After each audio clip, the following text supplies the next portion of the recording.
present government and President Tinubu's watch. One man who speaks his mind and sometimes gets into trouble is my guest tonight on the program. He's a lawyer, author, and political activist. Mr. Dele Farotimi is live for us in Lagos. Thank you so much, Mr. Farotimi, for joining us tonight on the program. Pleasure is all mine. Thank you for having me. It's the first time I'm speaking with you since your ordeal on the defamation lawsuit. I imagine that lawsuit has been rested, it was halted, and have you found peace? And I'm imagining that all has been altered and finalized right now, isn't it? I'm probably the only person online who shares every single one of my trades completely for free. I live stream on Twitch. Several points of correction. Number one, there was no ordeal. I went away on a holiday, even though it wasn't one I would have picked for myself. Number two, there wasn't a lawsuit. I was maliciously hauled away from this very seat to Ekiti State without the warrant of law. But that's another story for another day.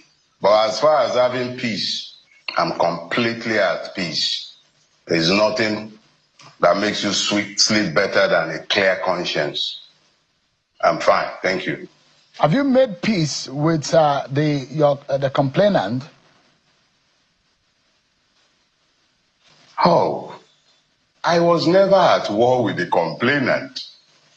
He was perhaps unhappy with me, but I am told that some do-gooders, good Samaritans have gone to see him and he has stopped being so angry with me. So I was never angry with him. I wasn't even angry with the idea of being hauled to prison. It was just good rest. Well, in all, you are thankful to those who mediated in the matter, which had laid that matter to rest now. Let's be very clear about something. Like every other Nigerian, I woke up to hear that some people went to see Ariafe Babalola to appeal to him. They did not mediate. Mediation would suggest that some people spoke with me, had my own side, and then spoke with Are, and after that, found peace between two warring parties. Number one, there was never any war between myself and the revered Are. He was the one who had problems with what I wrote. Number two, nobody consulted me before going to him. I sent nobody to him. I know nothing about the trip to him. But even as the Bible says, blessed are the peacemaker. So they made peace of their own accord, not at my instance. I knew nothing about it. I read about it in the newspaper like every other Nigerian. So have you moved on? Have you made peace on this particular issue? Have you moved on? Have you made peace? To be frank with you, when you use the word peace, let me continue to reassert that I was always at peace. But when it comes to demanding an account of those who have perverted the powers of the state in pursuit of a private cause, you can be certain of one thing: some people will account for my incarceration. But that is not a matter for banter. That is something for the courts to decide. You will recall that even though 2 criminal cases were filed against me at the instance of Afe Babalola and co., both charges were withdrawn.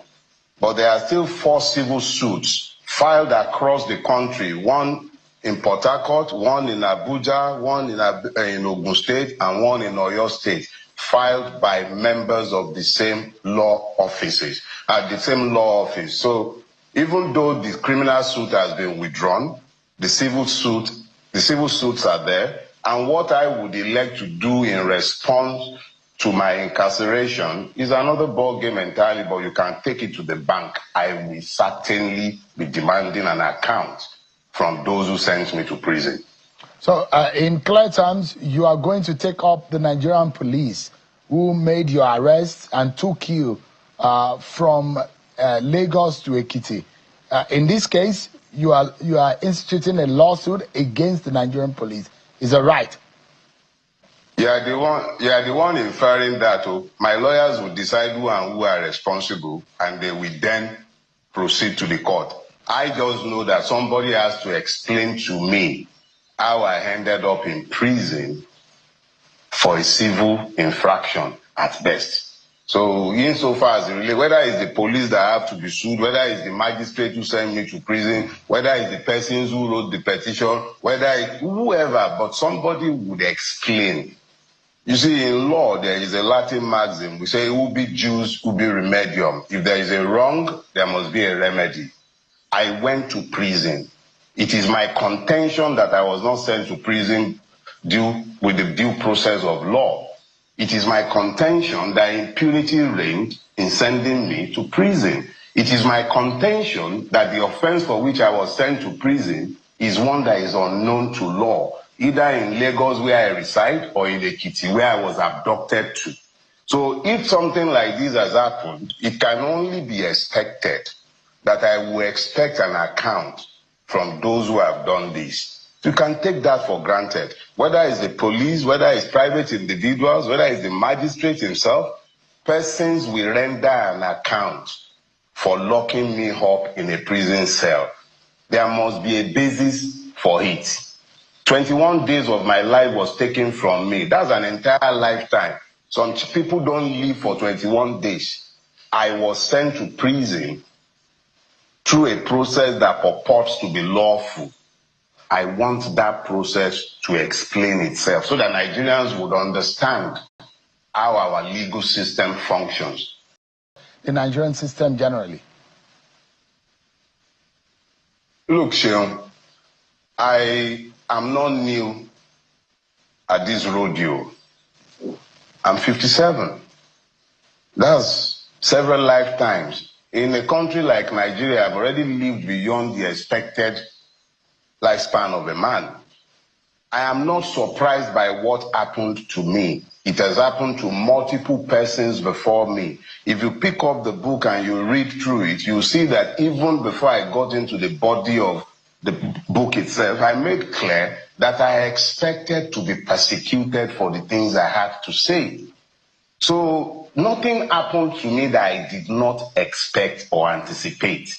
A day before I was abducted, I addressed a press conference where I made clear exactly what was going to happen based on my knowledge of the system in which I live. So nothing has happened to me that was unexpected or surprising. Nigeria runs a criminal enterprise, and that is what you have seen at play. They say they say you are a thief and you carry a goat, strap it to your back and you are busy dancing. Is it not enough evidence of the fact that you are a thief? I spoke about a criminal justice system and I spoke about the criminality of the system. And the system went ahead and proved each and every word that I have spoken in my book. They said the hunter went to the forest and he killed lions, he killed elephants, and you say, no, he's lying. Then he came into the house. Goats are dying. Chicken are dying left and right. And you want more proof.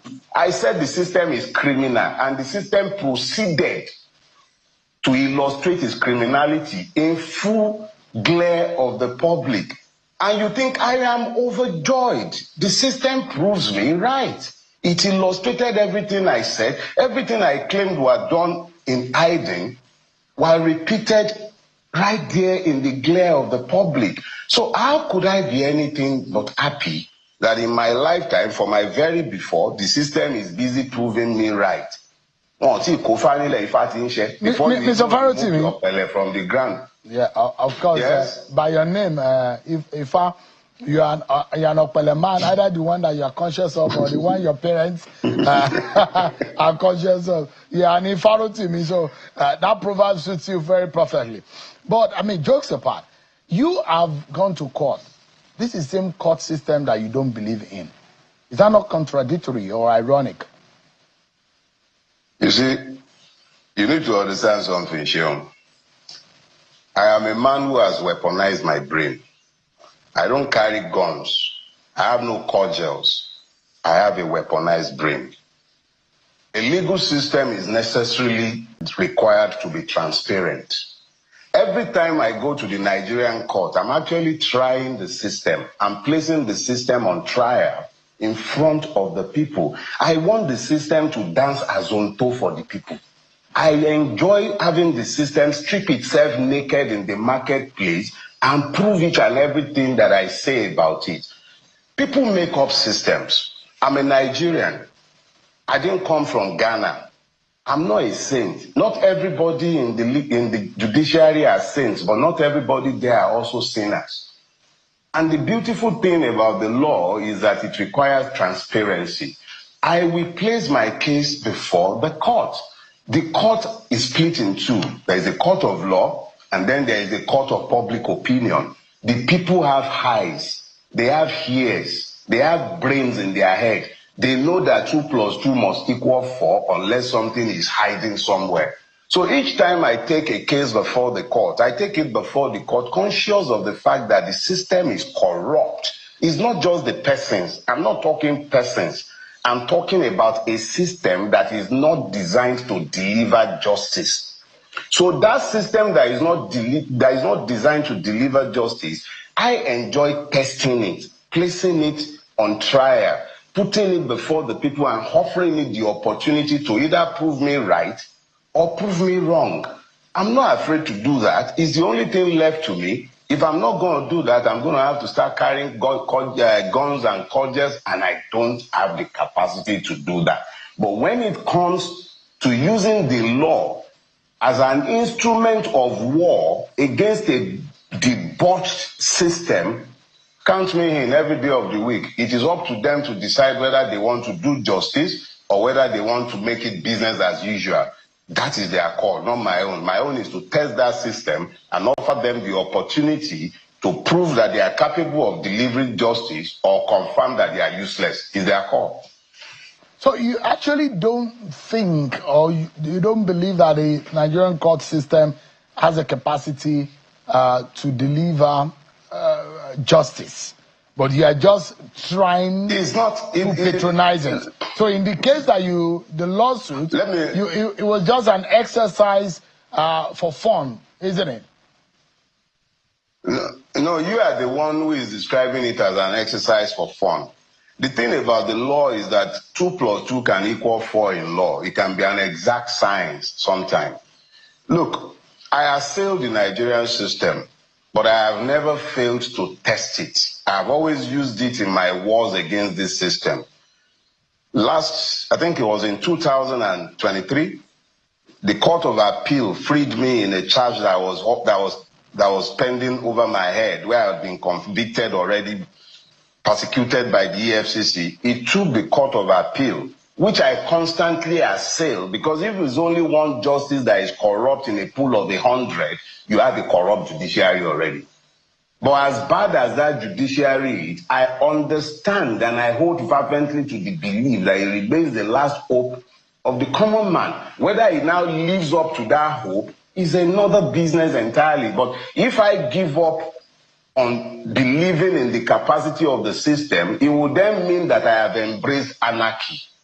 I use the same court to get my freedom from the EFCC. I have personal matters, as we speak today, against multiple agencies of government before the same court systems. That I am criticizing the court system does not mean I hate the courts. I wish it would work better than it is working, but there is no other place to go. The judicial anarchy that I decry every day is because I am worried about the consequences of having a system that we don't have any hope or confidence in. So if I'm criticizing the system, it's for the system to get better, not to destroy it. So in this case, do you think things are getting better? No, it's not. Most definitely not, but we live in hope. Let me ask you, I described you as a political activist earlier. And I know that you sided with Mr. Peter Obi, although you've told me on some other interviews that you are really not a Labour Party member or a card-carrying member of the Labour Party. But it seems that all is not well with that party. that you helped or that you campaigned for or that you sided with in 2023. How does this make you feel, though? You see, Sheil, I am actually by far more difficult to pin down the way you are trying to. I supported Peter Gregory Obi, but I never supported the Labour Party. And I was very, very specific in constantly reiterating the fact that I am not a member of the Labour Party.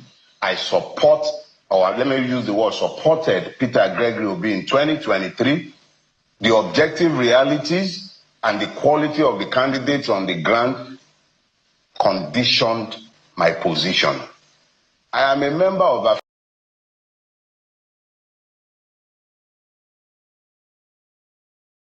was the better candidate at the time. Have you changed your mind about the personality or the candidacy of a Peter Gregory Obi? You see, Sheil, in Nigeria, when you are discussing any sort of political question, more or less, you have to deal with nuances. Number one, you don't have political parties in Nigeria. You have election platforms. Mr. Peter Obi, I believe, joined the Labour Party only a few months before the election. The Labour Party, since that time, has been busy dancing as Zonto, just like the PDP is also in turmoil. The APC has been the net receiver of the political amajiris and allergies that have been going up and down the place. And in reality, I doubt if anyone outside of the persons who are in the APC and my friends in the AAC, I doubt if anyone can really say this is the political party to which they belong as at today. The reality is that neither the Labour Party nor the PDP is on any sound footing to the point where one can speak to them or of them as political platforms. I don't know where Mr. Peter Obi will be in 2027. I don't know where Nigeria will be in 2027. I don't even know if we would have an election worthy of his name in 2027. The totality of my political focus as we speak today is electoral reform. When we have electoral reform and our votes count, and it's not an INEC that is switching off systems, a court that is declaring a 37th state, and I'm having all kinds of funny things coming out of the judiciary. When we have a meaningful electoral system, not one that is full of delusions like what we were sold by Mahmoud, then I will be interested in 20. See, all this discussion about 2027, they are distractions and a waste of everybody's time. Is there going to even be an election? We've had 5 gubernatorial elections, I believe, since 2023 elections. Each and every one of them have been successively worse than the last. Is it in that kind of condition that I will now be sitting down expecting and planning an election in 2027? Would we even have Nigeria in 2027? The people on the Benue, in the Benue Trop, would they be voting in 2027? The people on the Plateau, would they vote in 2027? The people who are dying daily of hunger and avoidable diseases, are they going to vote in 2027? 2027 is a bridge too far for the average Nigerian to even be thinking of climbing. I have no interest whatsoever, and nobody can claim they've heard me talk about 2027. I'm not interested in 2027. I'm interested in surviving now. I'm interested in seeing an electoral process that makes 2027 or any other election make sense. That interests me. But I'm told to be speaking to an election in 2027 in the face of our sickling objective realities, it does not interest me. I'm not excited by it. I'm actually irritated that politicians are busy gallivanting all over the place talking about election in 2027. I think it's brainless, if you ask me. The survival of our country should be paramount. A part of my question is whether or not you still believe, although you've said that you do not think that 2027 is up for conversation. No, I mean, the part I'm talking about, Mr. Farotimi, is the part that concerns Mr. Peter Obi.